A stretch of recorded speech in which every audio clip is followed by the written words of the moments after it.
जय हिंद दोस्तों, संदीप ट्रिकी मेरे स्पेशल यूट्यूब चैनल में आप सभी का स्वागत है। बिहार दरोगा नई भर्ती 2023 प्रीलिम्स का प्रैक्टिस सेट नंबर 17 है। इससे पहले प्रैक्टिस सेट नंबर 1 से लेकर 16 तक नहीं देखे होंगे तो इसके लिए प्लेलिस्ट बना दिए हैं, वहां से जाकर आप सारी वीडियो एक एक करके देख सकते हैं। तो वीडियो स्टार्ट करते हैं और चलते हैं हम प्रश्न की तरफ। आपके सामने कि भारत में प्याज का सबसे ज़्यादा उत्पादन किस राज्य में होता है। बताइए, 4 ऑप्शन है आपके सामने। इस प्रश्न का सही आंसर क्या है? उत्तर प्रदेश, पश्चिम बंगाल, महाराष्ट्र और मध्य प्रदेश। भारत में प्याज सबसे ज़्यादा किस राज्य में होता है आपको बताना है। जल्दी से कमेंट कीजिए, इस प्रश्न का सही आंसर क्या है। भारत में सबसे ज़्यादा प्याज है जो कि महाराष्ट्र में होता है। इसका सही आंसर हो जाएगा ऑप्शन नंबर सी। सेकेंड प्रश्न है कि भारी नाभिकों से निकलने वाली अल्फा किरणें कैसी होती है? धनात्मक, ऋणात्मक, अनावेशित और इनमें से कोई नहीं। तो अल्फा किरण होती है जो कि एक धनात्मक किरण है, तो इसका सही आंसर है ऑप्शन नंबर ए। इसके बाद बीटा जो किरण होती है वो ऋणात्मक होता है। तो इस प्रश्न का राइट आंसर है option number A. Next question देखते हैं। थर्ड प्रश्न की पॉवर्टी ऑफ फिलॉसफी किसकी प्रसिद्ध रचना है? बताइए, इस प्रश्न का सही आंसर क्या है। प्रॉपर्टी ऑफ फिलॉसफी किसकी प्रसिद्ध रचना है? 4 ऑप्शन है आपके सामने। इस प्रश्न का सही आंसर हो जाएगा option number D, Karl Marx. चलिए नेक्स्ट क्वेश्चन देखते हैं। प्रश्न की कौन सी धातु हवा के संपर्क में आते ही स्वतः जलने लगती है? सोडियम, फास्फोरस, पोटेशियम और स्ट्रांशियम। बताइए, इस प्रश्न का सही आंसर क्या है। इस प्रश्न का सही आंसर हो जाएगा option number B, phosphorus. Next question देखते हैं। प्रश्न है कि यूपीएससी के सदस्यों को वेतन किससे दिया जाता है? संचित निधि से, आकस्मिक निधि से, आरबीआई से और एसबीआई से। बताइए, यूपीएससी के जो सदस्य होते हैं उनका वेतन किससे मिलता है आपको बताना है। बताइए, इस प्रश्न का सही आंसर क्या है। तो उनका वेतन संचित निधि से मिलता है। नेक्स्ट 6 नंबर क्वेश्चन है कि नीदरलैंड सरकार के दस्तावेज को क्या कहा जाता है? Red book, black book, white book और ऑरेंज बुक। बताइए, इस प्रश्न का सही आंसर क्या है। नीदरलैंड सरकार के दस्तावेज को क्या बोलते हैं? तो ऑरेंज बुक बोलते हैं। तो इसका राइट आंसर है ऑप्शन नंबर डी। निरपेक्ष शून्य तापमान किसको कहते हैं? 0 डिग्री सेल्सियस को, 100 डिग्री सेल्सियस को, -273 डिग्री सेल्सियस को और 500 डिग्री सेल्सियस को। बताइए, इस प्रश्न का सही आंसर क्या है। तो निरपेक्ष शून्य तापमान -273 डिग्री सेल्सियस को बोलते हैं। तो इसका राइट आंसर हो जाएगा ऑप्शन नंबर सी। प्रोटॉनों के मुख्य संरक्षक कौन होता है? आर्गन, क्रिप्टन, कार्बन और कैल्शियम। बताइए, 8-9 प्रश्न का सही आंसर क्या है। जल्दी से कमेंट कीजिए। तो जो भी कैंडिडेट ऑप्शन नंबर सी बता रहे हैं, कार्बन, बिल्कुल सही जवाब है। नेक्स्ट यहाँ पर क्वेश्चन 9 नंबर है कि इंपीरियल बैंक ऑफ इंडिया का नाम स्टेट बैंक ऑफ इंडिया कब रखा गया? 1948 को, 1955 को, 1959 को और 1961 को। बताइए, जब स्टेट बैंक ऑफ इंडिया जो नाम है तो शुरू में इसका जब स्थापना हुआ तो उस time imperial bank of India नाम था, बाद में इसका नाम चेंज कर दिया गया। तो यही बताना है कि कब चेंज किया गया। तो 9 प्रश्न का राइट आंसर हो जाएगा option number B, 1955। Next question देखते हैं। प्रश्न है कि A320 एयर बसों को भारत ने किस देश से खरीदा था? अमेरिका से, रूस से, जापान से, फ्रांस से। बताइए, 10 नंबर प्रश्न का सही आंसर क्या है। तो जो भी कैंडिडेट ऑप्शन नंबर डी के साथ जा रहे हैं, फ्रांस, बिल्कुल सही जवाब है। मुख्य याम्योत्तर रेखा का देशांतर कितना होता है? 0 डिग्री, 60 डिग्री, 90 डिग्री और 180 डिग्री। बताइए, 11 नंबर प्रश्न का सही आंसर क्या है। तो मुख्य याम्योत्तर रेखा का देशांतर होता है option number A, 0 degree. Next 12 number प्रश्न है कि राजस्थान नहर का किस नदी से पानी मिलता है? जो राजस्थान में नहर है आपको बताना है कि उस नहर को पानी किस नदी के द्वारा मिलता है। सतलज नदी, रावी नदी, चिनाब नदी और नर्मदा नदी। बताइए इस प्रश्न का सही आंसर क्या है। तो सतलज नदी से उसको पानी मिलता है। नेक्स्ट है कि किस रुधिर वर्ग को सार्वजनिक दाता के नाम से जाना जाता है। आपको बताना है कि वह कौन सा ब्लड ग्रुप है जो कि सबको ब्लड दे सकता है, जिसके कारण उसको सार्वजनिक दाता बोलते हैं। ए, बी, ओ और बी। तो सर्वदाता जो ग्रुप होता है वो ऑप्शन नंबर सी हो जाएगा, ओ ग्रुप।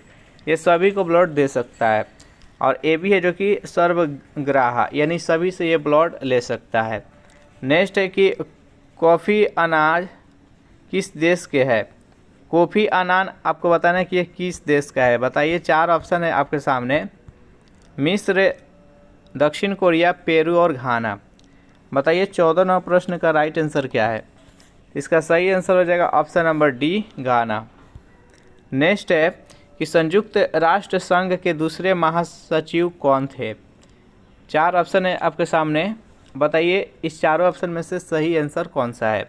जल्दी से कमेंट कीजिए। तो जो भी कैंडिडेट ऑप्शन नंबर सी के साथ जा रहे हैं, डैग हैमरशोल्ड, बिल्कुल सही जवाब है। नेक्स्ट 16वां प्रश्न देखते हैं कि अमेरिका का प्रथम कृत्रिम उपग्रह कौन है। 4 ऑप्शन है आपके सामने। बताइए इस प्रश्न का सही आंसर क्या है। अमेरिका का प्रथम कृत्रिम उपग्रह का नाम आपको बताना है। जल्दी से बताइए इस प्रश्न का सही आंसर क्या है। जो भी कैंडिडेट ऑप्शन नंबर 1 के साथ जा रहे हैं, एम्स्टलोरर प्रथम, बिल्कुल सही जवाब है। अमेरिका की खोज किसने की थी। केपलर ने, रॉबर्ट पियरी ने, वास्को डी गामा, कोलंबस। तो अमेरिका के खोज किए थे वो कोलंबस के द्वारा किया गया था। तो इसका राइट आंसर है ऑप्शन नंबर डी। पानी का अपर्तनांक कितना होता है। जल्दी से बताइए इस प्रश्न का सही आंसर क्या है। पानी का अपर्तनांक आपको बताना है। तो पानी का अपर्तनांक होता है 1.33। स्वतंत्र भारत के पहले रेल मंत्री कौन थे। बताइए इस प्रश्न का सही आंसर क्या है। स्वतंत्र भारत के प्रथम रेल मंत्री आपको बताना है। तो प्रथम रेल मंत्री थे वो थे जॉन मथाई। इसका राइट आंसर है ऑप्शन नंबर बी। राष्ट्रीय युवा दिवस कब मनाया जाता है। जल्दी से बताइए इस प्रश्न का सही आंसर क्या है। राष्ट्रीय युवा दिवस आपको बताना है। राष्ट्रीय युवा दिवस 12 जनवरी को मनाया जाता है, स्वामी विवेकानंद के जन्म दिवस के उपलक्ष्य में। तो इसका सही आंसर है ऑप्शन नंबर ए। पुराणों की संख्या कितनी है। बताइए इस प्रश्न का सही आंसर क्या है। टोटल कितना पुराण है। तो टोटल 18 पुराण है। तो इसका राइट आंसर है ऑप्शन नंबर डी। नेक्स्ट 22वां प्रश्न देखते हैं कि मार्स गैस किसे कहा जाता है। बेहद ही सिंपल इंपॉर्टेंट प्रश्न है। जल्दी से बताइए मार्स गैस किसको बोला जाता है। तो मार्स गैस है जो कि मीथेन को बोला जाता है। तो इसका राइट आंसर है ऑप्शन नंबर बी। नेक्स्ट है कि राष्ट्रीय कैलेंडर को किस वर्ष स्वीकार किया गया। 1947 को, 1957, 1967, 1977। बताइए राष्ट्रीय कैलेंडर को कब स्वीकार किया गया। जल्दी से बताइए। तो 1957 ईस्वी में। उबेर कप किससे संबंधित है। टेनिस से, हॉकी का, फुटबॉल और बैडमिंटन। जल्दी से बताइए इस 24वां प्रश्न का सही आंसर क्या है। उबेर कप का संबंध किस खेल से है। तो उबर खेल का संबंध है जो कि बैडमिंटन से है। तो इसका राइट आंसर है ऑप्शन नंबर डी। नेक्स्ट यहाँ पर 25वां प्रश्न है कि राष्ट्रीय पर्यावरण शोध संस्थान कहाँ स्थित है। औरंगाबाद में, इलाहाबाद में, नागपुर में और हरिद्वार में। बताइए 25वां प्रश्न का सही आंसर क्या है। जल्दी से कमेंट कीजिए। 25वां प्रश्न का जो भी कैंडिडेट ऑप्शन नंबर सी बता रहे हैं, नागपुर, बिल्कुल सही जवाब है। भारत का भूगोल पुस्तक किसने लिखा है। बताइए इस प्रश्न का सही आंसर क्या है। टॉलमी, प्लिनी, हेरोडोटस और मैकाले। बताइए भारत का भूगोल पुस्तक का लेखक किसने लिखे है। इस प्रश्न का राइट आंसर हो जाएगा टॉलमी। मोतियों का द्वीप किसे कहा जाता है। श्रीलंका को, बहरीन को, जापान को और सिंगापुर को।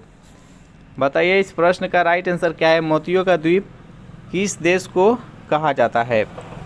तो 27वां प्रश्न का जो भी कैंडिडेट ऑप्शन नंबर बी बता रहे हैं, बहरीन, बिल्कुल सही जवाब है। नेक्स्ट है कि भारत की सीमाएं कितने देशों के साथ जुड़ी है। बताइए इस प्रश्न का राइट आंसर क्या है। भारत देश है जो कि कितने देशों के साथ सीमा साझा करता है, आपको बताना है।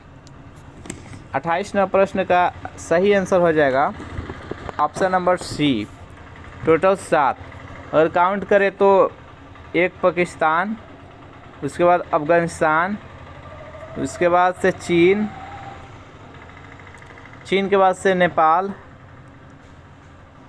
के बाद से म्यांमार, भूटान, बांग्लादेश। तो ये 4, 3, 7 टोटल 7 देश के साथ सीमा साझा करता है। नेक्स्ट क्वेश्चन है 29वां प्रश्न है, स्पेस एप्लीकेशन सेंटर कहाँ स्थित है। अहमदाबाद में, हैदराबाद में, इलाहाबाद में और हरिद्वार में। बताइए 29वें प्रश्न का सही आंसर क्या है। स्पेस एप्लीकेशन सेंटर कहाँ स्थित है। तो जो भी कैंडिडेट ऑप्शन नंबर ए बता रहे हैं अहमदाबाद, बिल्कुल सही जवाब है। अंधेरी नगरी चौपट राजा के लेखक कौन है। बताइए इस प्रश्न का सही आंसर क्या है। अंधेर नगरी चौपट राजा का लेखक आपको बताना है। 4 ऑप्शन है आपके सामने, जल्दी से बताइए इस चारों ऑप्शन में से सही जवाब कौन सा है। तो 30वां प्रश्न का जो भी कैंडिडेट ऑप्शन नंबर सी बता रहे हैं भारतेंदु हरिश्चंद्र, बिल्कुल सही जवाब है। नेक्स्ट है यहाँ पर 31वां प्रश्न है कि यूरेनियम के उत्पादन में अग्रणी देश कौन है। ब्राज़ील, कनाडा, नीदरलैंड और थाईलैंड। बताइए 31वें प्रश्न का राइट आंसर क्या है। यूरेनियम सबसे ज़्यादा उत्पादन कौन सा देश करता है। 31वें प्रश्न का जो भी कैंडिडेट ऑप्शन नंबर बी बता रहे हैं कनाडा, बिल्कुल सही जवाब है। गुरु गोविंद सिंह की समाधि कहाँ पर है। अमृतसर में, पटना सिटी में, नांदेड़ और आनंदपुर में। तो बताइए 32वें प्रश्न का सही आंसर क्या है। गुरु गोविंद सिंह की समाधि स्थल है जो कि नांदेड़ में है। तो इसका राइट आंसर है ऑप्शन नंबर सी। 33वां प्रश्न है कि मेडागास्कर किस महासागर में स्थित है। हिंद महासागर, प्रशांत महासागर, अटलांटिक महासागर, आर्कटिक महासागर। बताइए मेडागास्कर किस महासागर में स्थित है। 33वां प्रश्न का सही आंसर हो जाएगा ऑप्शन नंबर ए, हिंद महासागर। नेक्स्ट है कि सौरमंडल की खोज किसने की है। कोलंबस, केपलर, एमंडसेन और कोपरनिकस। बताइए 34वां प्रश्न का राइट आंसर क्या है। जल्दी से कमेंट कीजिए। सौरमंडल का खोज किसने की है। इसका राइट आंसर है option number D, Copernicus. Next है कि भारत के प्रथम गृह मंत्री कौन थे। डॉक्टर जॉन मथाई, सरदार बलदेव सिंह, सरदार वल्लभ भाई पटेल और श्यामा प्रसाद मुखर्जी। बताइए 35वें प्रश्न का सही आंसर क्या है। भारत के प्रथम गृह मंत्री कौन थे। इस प्रश्न का सही आंसर हो जाएगा option number C, Sardar Vallabh भाई पटेल। नेक्स्ट यहाँ पर 36वां प्रश्न है, हीरा का अपवर्तनांक कितना होता है। तो हीरा का अपवर्तनांक 2.42 होता है। तो इसका सही आंसर है ऑप्शन नंबर डी। नेक्स्ट आप 37वां प्रश्न देखें तो दक्षिणी ध्रुव की खोज किसने की थी। एमंडसेन, रॉबर्ट पियरी, केपलर और कोपरनिकस। बताइए इस प्रश्न का सही आंसर क्या है। तो दक्षिणी ध्रुव की खोज किसने किए थे तो एमंडसेन। उत्तरी ध्रुव की खोज किसने किए थे तो रॉबर्ट पियरी। दोनों याद रखिएगा। नेक्स्ट है कि फ्लेंट कांच का अपवर्तनांक कितना होता है। तो यहाँ पर पानी का भी देखे थे 1.33 और ये हीरा का है 2.42। और यहाँ पर पूछा है फ्लेंट कांच का अपवर्तनांक। 38वें प्रश्न का राइट आंसर है ऑप्शन नंबर सी, 1.65। ग्रहों की खोज 1600 ईस्वी में किसके द्वारा की गई। कोपरनिकस, केपलर, एमंडसेन और रॉबर्ट पियरी। बताइए 39वें प्रश्न का राइट आंसर क्या है। ब्रह्मांड का खोज कोपरनिकस किए थे, केपलर किए थे ग्रहों की खोज, एमंडसेन दक्षिणी ध्रुव की खोज, रॉबर्ट पियरी उत्तरी ध्रुव का खोज। तो इसका राइट आंसर है ऑप्शन नंबर बी। उत्तरी ध्रुव की खोज किसने किए थे। तो यहाँ पर प्रश्न आ गया है। 40वां प्रश्न का राइट आंसर क्या है, रॉबर्ट पियरी। नेक्स्ट है कि तालिकोटा का युद्ध कब हुआ था। 1565 में, 1666 में, 1751 में और 1576 में। बताइए तालिकोटा के युद्ध कब हुआ था? तालिकोटा का युद्ध 1565 ईस्वी में हुआ था। तो इसका राइट आंसर है ऑप्शन नंबर ए। 42 नंबर प्रश्न है, उर्दू भाषा किस लिपि में लिखी जाती है? गुरुमुखी, देवनागरी, रोमन और खरोष्ठी। बताइए इस प्रश्न का राइट आंसर क्या है? उर्दू भाषा किस लिपि में लिखी जाती है? तो इसका राइट आंसर हो जाएगा ऑप्शन नंबर डी, खरोष्ठी लिपि। नेक्स्ट है कि भारत की प्रथम महिला IAS कौन है? किरण बेदी, अन्ना जॉर्ज, शिखा वर्मा और इनमें से कोई नहीं। बताइए 43 नंबर प्रश्न का राइट आंसर क्या है? तो भारत के पहला IAS कौन थे? तो अन्ना जॉर्ज, महिला की बात किया जा रहा है। स्वतंत्र भारत के प्रथम उप प्रधानमंत्री कौन थे? सरदार वल्लभ भाई पटेल, सरदार बलदेव सिंह, रफ़ी अहमद किदवई और इनमें से कोई नहीं। बताइए 44 नंबर प्रश्न का राइट आंसर क्या है? स्वतंत्र भारत के प्रथम उप प्रधानमंत्री थे सरदार वल्लभ भाई पटेल। इसमें टोटल हम 44 प्रश्न देखे। 44 में आप कितने का सही जवाब दिए हैं आपको कमेंट करके बताना है।